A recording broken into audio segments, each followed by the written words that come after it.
Salut! Je suis vraiment désolé du retard pris pour cette troisième vidéo. Je sais que beaucoup d'entre vous l'attendaient. En tout cas, je suis de retour et je vais essayer de maintenir un rythme plus soutenu pour cette nouvelle année 2018. Comme tu as pu le voir aussi, j'ai changé de studio de tournage, j'ai meublé mon propre studio, donc ça va faciliter beaucoup de choses. Bref, je vais pas m'attarder là-dessus, j'ai vraiment hâte de partager cette nouvelle vidéo avec toi. On s'y remet tout de suite, c'est parti! Précédemment, dans l'une de mes vidéos sur la productivité, il a été dit ce qui suit. Priorise tes tâches. Les to-do list, ça sert à rien. Salut! Alors oui, effectivement, j'ai dit ça. Et si tu n'as pas encore vu ma première vidéo sur la productivité, je t'invite à le faire pour mieux comprendre la vidéo d'aujourd'hui. Mais si tu as déjà vu ma première vidéo, alors j'aimerais partager avec toi une technique supplémentaire pour prioriser comme un patron. Bon, on n'est pas encore là, mais c'est parti! Dans ma première vidéo, je disais que plutôt que d'avoir une to-do list classique, il valait mieux pour chaque journée déterminer les 3 projets principaux sur lesquels tu veux absolument travailler. Et pour chacun de ces 3 projets, déterminer les 3 tâches que tu dois absolument faire. Maintenant, la question c'est comment choisir ces projets et ces tâches quand tout a l'air important. C'est là qu'intervient la matrice d'Eisenhower.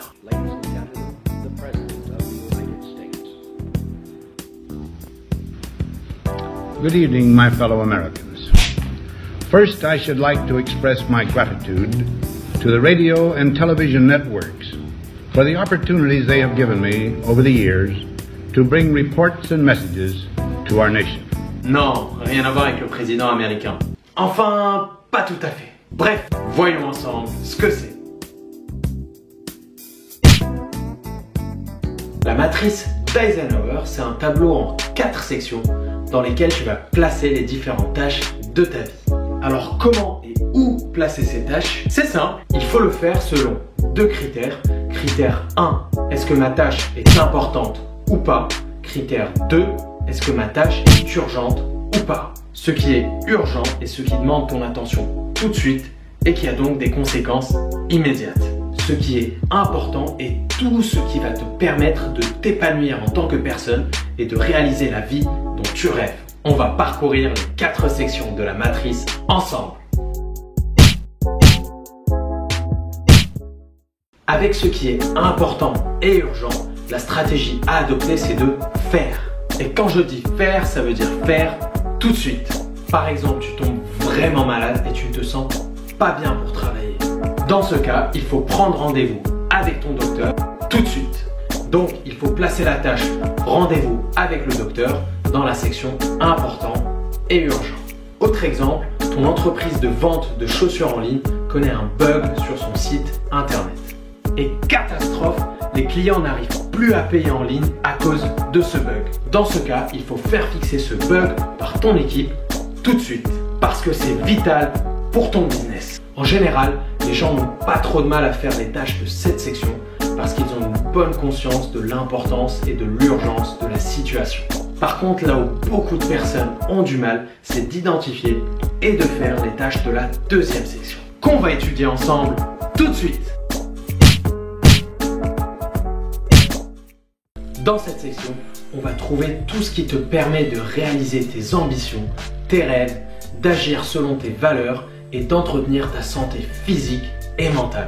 Par exemple, pratiquer une activité sportive régulière qui te fasse vraiment kiffer. Ou prendre du temps pour ta famille et les amis que tu juges importants. Ou encore, investir du temps sur ta formation professionnelle et prendre la peine de rafraîchir tes connaissances. Pour moi, perso, c'est trouver le temps de créer du contenu inspirant sur YouTube. Alors pourquoi les gens ont du mal avec les tâches de cette section? Parce que le piège avec ces tâches, c'est qu'elles n'ont pas de deadline spécifique et donc pas de conséquences immédiates. Du coup, le risque avec ces tâches, c'est que les gens ne les fassent jamais. Par exemple, si tu ne prends pas la peine et le temps de manger sainement, ça n'aura peut-être pas de conséquences visibles immédiates, mais à force de le faire et avec le temps, tu vas finir par avoir des problèmes de surpoids, de baisse de forme physique et dans les pires des cas, de cholestérol, de diabète, etc. etc. Pareil en amitié, si tu ne prends pas le temps de construire de vraies amitiés et de passer du temps avec les personnes qui comptent vraiment pour toi, certaines amitiés finissent par se perdre. Et surtout, pareil pour tes ambitions, tes passions et tes rêves. La stratégie gagnante avec les tâches de la deuxième section, c'est de les planifier. Arrête de dire que tu devrais faire les choses et à la place, fixe-toi un jour et un créneau horaire déterminé pendant lequel tu vas faire les choses à fond. Ça serait bien que je travaille sur ma chaîne YouTube aujourd'hui. Aujourd'hui, en rentrant du bureau de 19h à 20h, je vais finir l'introduction et le plan de ma première vidéo YouTube. Retiens une chose, plus ta vie est remplie de tâches contenues dans cette deuxième section, plus ce que tu fais aura du sens pour toi et plus tu te sentiras épanoui.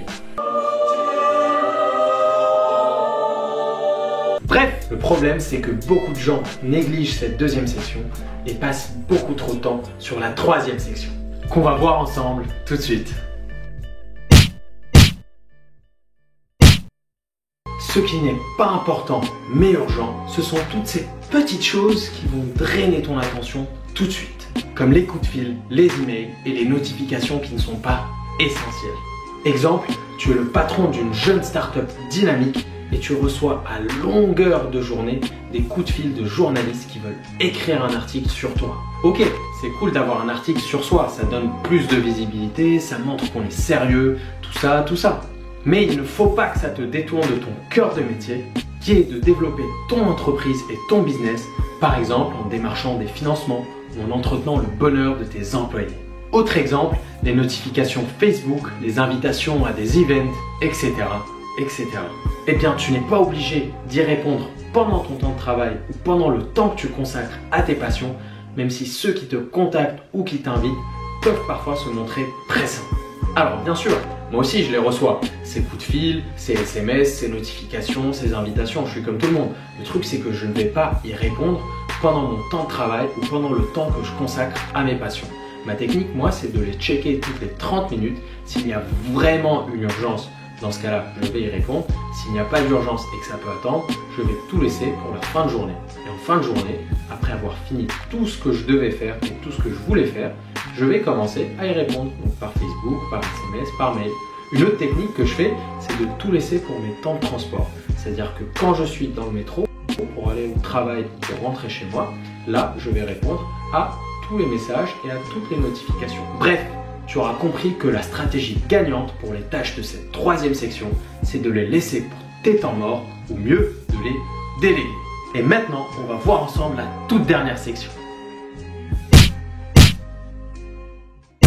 La dernière et quatrième section inclut toutes les tâches qui ne vont rien t'apporter, que tu les fasses ou pas. Par exemple, répondre à des mails qui ne servent à rien, ou scroller le long de son mur Facebook, ou entretenir sa présence inutilement sur les réseaux sociaux, ou encore perdre son temps avec des séries télé. Attention, j'ai pas dit que les séries télé étaient forcément mauvaises, au contraire, ça peut être une bonne chose. Si pour toi, regarder une certaine série télé est essentiel pour que tu puisses te détendre et te ressourcer, dans ce cas-là, la tâche regarder une série télé repasse dans la section important, pas urgent, parce que se détendre et se ressourcer est essentiel pour pouvoir repartir du bon pied tous les matins, être concentré et apprécier ce que l'on fait. Tu vois bien avec ce dernier exemple que la matrice d'Eisenhower est un outil très personnalisable.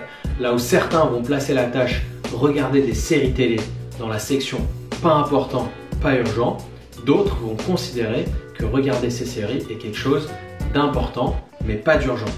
Donc encore une fois, il faut adapter la matrice d'Eisenhower à tes aspirations et à tes besoins. En tout cas, la stratégie gagnante avec les tâches de cette quatrième et dernière section, c'est simplement de les ignorer, ou mieux, de les supprimer.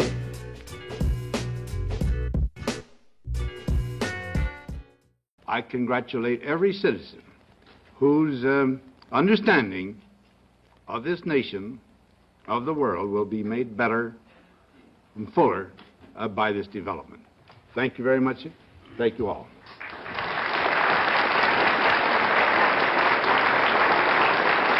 Voilà, c'est la fin de cette vidéo sur la matrice d'Eisenhower. J'espère que ça t'a plu. En tout cas, il faut que tu saches une chose. Il faut adapter la matrice d'Eisenhower à tes besoins et tes aspirations. Si un jour tu te retrouves avec énormément de tâches à faire, tu peux t'amuser à dessiner une petite matrice d'Eisenhower sur papier et à placer tes différentes tâches. Tu verras que ça va te donner beaucoup plus de visibilité et surtout de lucidité par rapport à ce que tu veux faire et par rapport à ce qui est important pour toi. Avant de se quitter, n'hésite pas à lâcher un petit pouce bleu, à mettre tes commentaires ou à mentionner un sujet que tu aimerais que j'aborde dans une prochaine vidéo. Et by the way, tu peux aussi me suivre sur Instagram, sur Snapchat, sur Twitter, sur Facebook ou encore sur le blog personnel que je suis en train de monter. Voilà, je te souhaite une excellente année 2018. Éclate-toi, amuse-toi, c'est ultra important. Et aussi, prends de bonnes résolutions pour cette nouvelle année. Et nous, on se revoit très prochainement pour une nouvelle vidéo de développement personnel. Salut!